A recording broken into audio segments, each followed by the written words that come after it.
Hi friends, ఎలా ఉన్నారు? బాగున్నారా?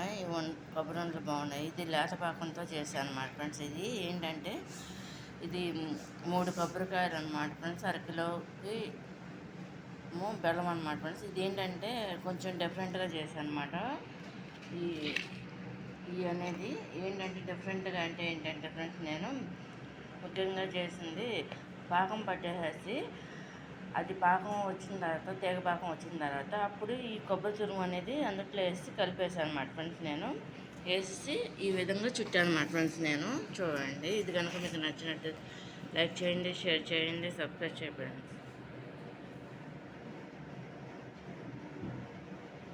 దీన్ని కొబ్బరి ఉండలు అంటారు, కొబ్బరి లౌజులు అని కూడా అంటారు అన్నమాట ఫ్రెండ్స్. ఇది లేత పాకం కాబట్టి ఇదైతే ఏదైనా ఐటమ్తో అయినా చేసుకోవచ్చు అనమాట. మనం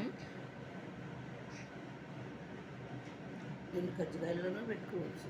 అదే కజ్జికాయల్లోనూ పెట్టుకోవచ్చు, లేదంటే ఇంకేదన్నా వేరే ఐటెంలో అయినా చేసుకోవచ్చు అనమాట ఫ్రెండ్స్. మనం ఇది కనుక మీకు నచ్చినట్టు లైక్ చేయండి, షేర్ చేయండి, సబ్స్క్రైబ్. మీకు ఏది కావాలన్నా full video all in one blogs my recipe Bujji Sunitha అనే ఛానల్లో ఉంటాయి అన్నమాట. ఫుల్ వీడియోస్ అనేది ఒకసారి అది కూడా విజిట్ చేయండి ఫ్రెండ్స్. ఇది ఎన్ని రోజులైనా మనం లేత పాకం కాబట్టి ఉంటే గట్టి పాకమైనా ఉంటాయి అన్నమాట ఫ్రెండ్స్. ఇది నేను ఫ్రిడ్జ్లో అయినా పెట్టుకోవచ్చు అనమాట. ఇది బాక్స్లో పెట్టేసి ఒక స్టీల్ బాక్స్లో, లేదంటే ఒక సీసాలైనా పెట్టి అట్టు పెట్టేసుకోవచ్చు అనమాట. లేత పాకమైనా ముద్ర పాకమైనా సరే ఫ్రెండ్స్. ఇది చూడండి.